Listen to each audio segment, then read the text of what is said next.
దేశంలో రెండో monkey pox case నమోదైంది. కేరళలో 38 ఏళ్ల వ్యక్తికి మంకీ పాక్స్ సోకినట్లుగా ఆ రాష్ట్ర ప్రభుత్వం ధృవీకరించింది. సెప్టెంబర్ 13న స్వదేశానికి వచ్చిన బాధితుడికి సెప్టెంబర్ 16 నుంచి హై ఫీవర్, శరీరంపై దద్దుర్లతో ఆసుపత్రిలో చేరారు. దీంతో అతనికి మంకీ పాక్స్ సోకినట్లు వైద్యులు నిర్ధారించారు.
దేశంలో రెండో మంకీ పాక్స్ కేసు నమోదైంది. కేరళలో 38 ఏళ్ల వ్యక్తికి మంకీ పాక్స్ సోకినట్లు ఆ రాష్ట్ర ప్రభుత్వం ధృవీకరించింది.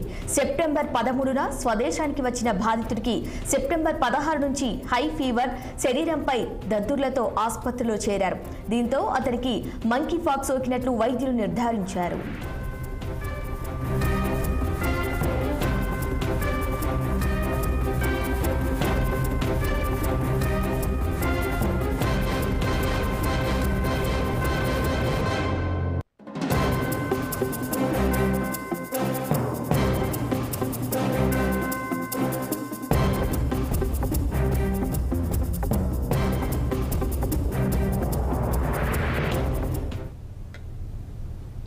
Gachibowli red stone hotel suicide